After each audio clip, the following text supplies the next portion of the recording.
Assalamualaikum warahmatullahi wabarakatuh. Kembali lagi bersama Bapak Iskana Nugraha dalam mata pelajaran kimia. Oke, pada kesempatan sebelumnya kita sudah membahas tentang larutan elektrolit dan uji larutan elektrolit.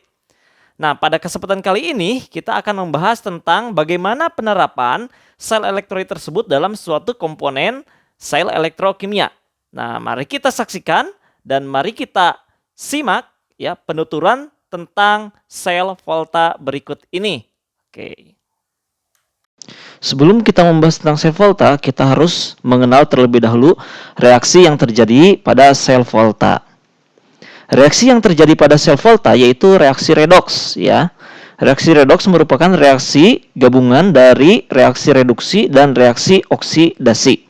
Reaksi reduksi merupakan reaksi penangkapan elektron, sedangkan reaksi oksidasi merupakan reaksi pelepasan elektron. Contoh di sini reaksi reduksi yaitu ion tembaga ya menangkap 2 elektron sehingga menghasilkan logam tembaga. Sedangkan reaksi oksidasi contohnya di sini logam seng melepaskan 2 elektronnya sehingga menjadi ion seng ya atau Zn2 positif. Untuk ciri reaksi reduksi, penulisan elektronnya ada di sebelah kiri tanda panah. Untuk reaksi oksidasi, penulisan elektronnya ada di sebelah kanan tanda panah.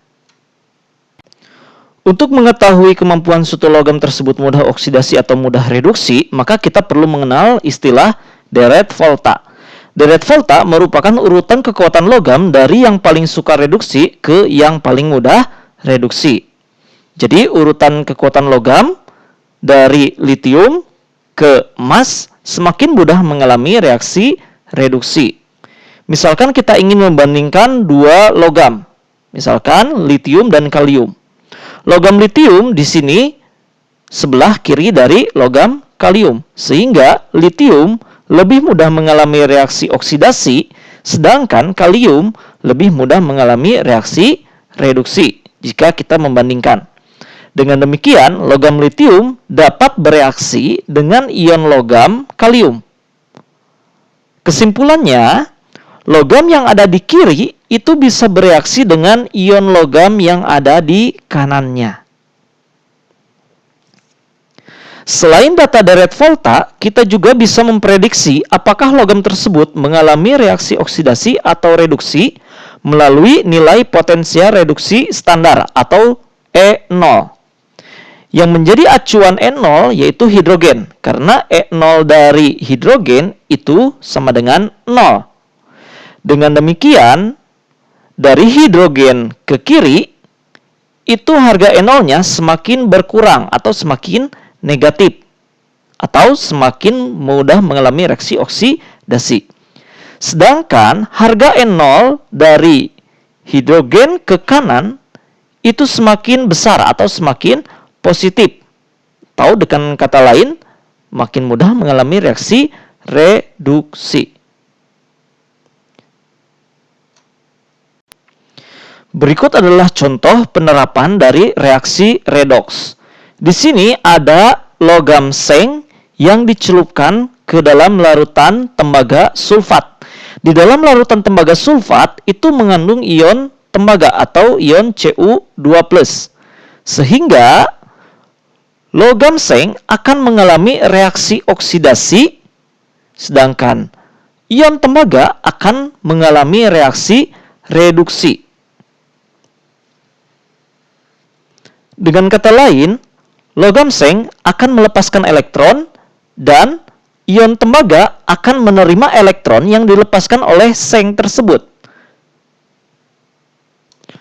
Mengapa bisa terjadi demikian? Kita lihat lagi deret volta. Letak logam seng ini ada di sebelah kiri dari logam tembaga.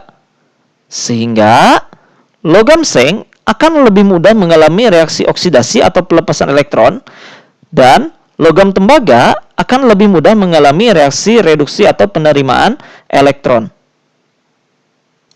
Dan berikut secara simbolis penulisan dari reaksi redoks antara logam seng dengan ion tembaga. Reaksi redoks deret volta dan potensial reduksi standar merupakan materi prasyarat dari konsep sel elektrokimia. Sel elektrokimia dibagi menjadi dua jenis sel. Yang pertama yaitu sel volta dan yang kedua adalah sel elektrolisis. Pada video ini kita hanya akan membahas tentang sel volta saja. Untuk sel elektrolisis kita akan membahasnya pada pertemuan selanjutnya. Prinsip kerja sel volta yaitu mengubah bentuk energi kimia. Dalam hal ini adalah reaksi redoks menjadi energi listrik, sehingga reaksinya berlangsung spontan. Jadi sel volta, sekali lagi, dapat menghasilkan energi listrik melalui reaksi redoks atau energi kimia. Komponen yang terdapat pada sel volta yaitu elektroda.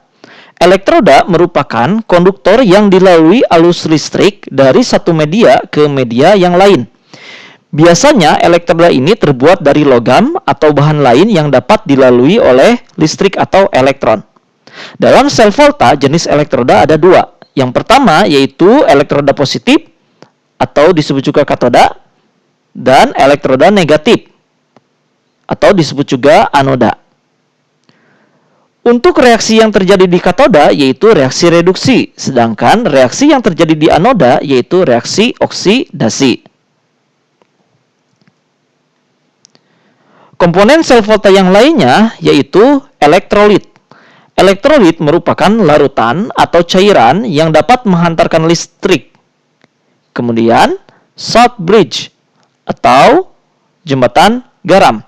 Jembatan garam ini berfungsi untuk menghubungkan setengah sel reduksi dan setengah sel oksidasi dari suatu sel volta.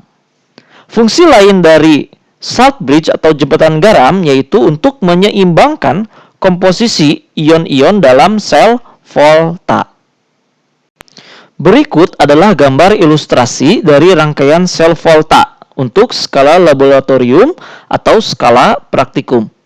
Di sini yang menjadi elektroda negatif atau anoda yaitu logam seng dengan elektrolitnya larutan seng nitrat.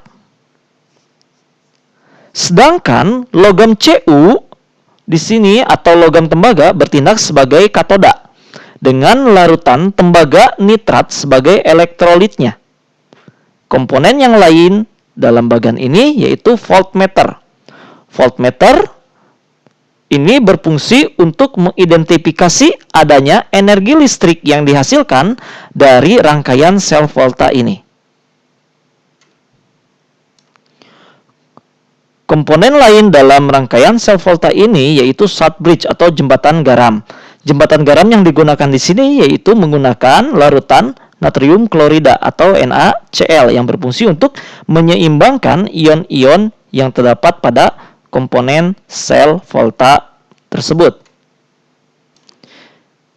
Jadi, jangan sampai kalian ketika melakukan praktikum sel volta terbalik antara elektroda negatif dengan elektroda positif.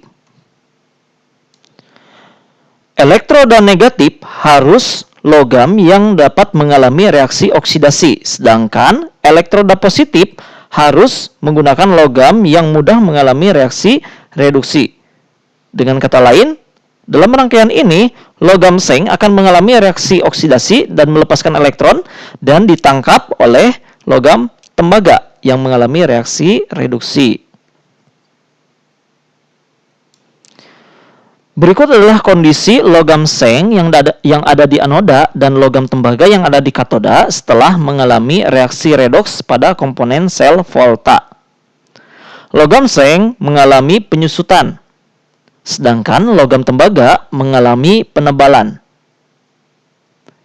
Ini diakibatkan karena logam seng mengalami reaksi oksidasi sehingga kehilangan elektronnya, dan logam tembaga ini mengalami reaksi reduksi sehingga bertambah jumlah tembaganya.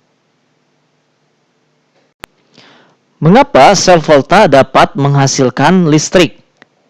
Ini diakibatkan karena adanya perbedaan potensial antara katoda dan anoda, sehingga menyebabkan timbulnya gaya gerak listrik atau menghasilkan tegangan listrik.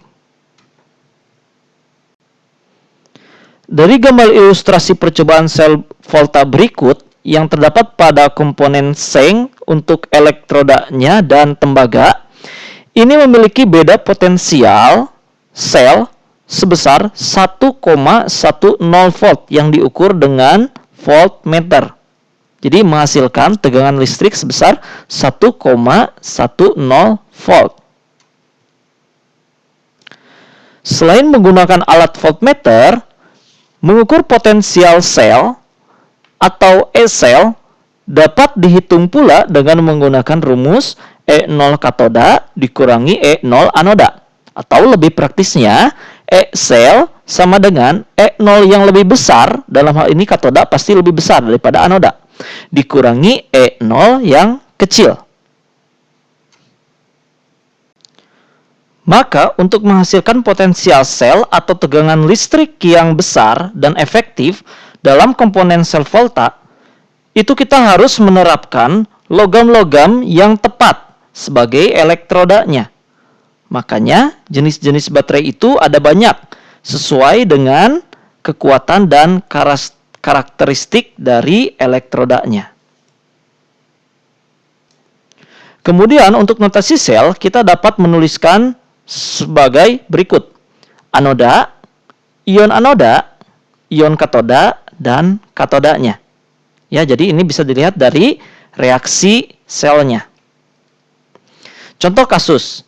Diketahui reaksi potensial reduksi berikut.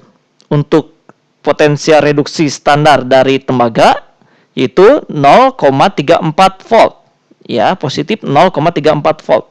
Untuk seng ini E0-nya negatif 0,76 volt.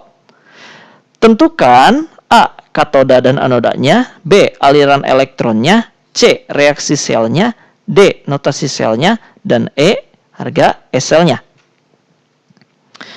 Penyelesaian yang A.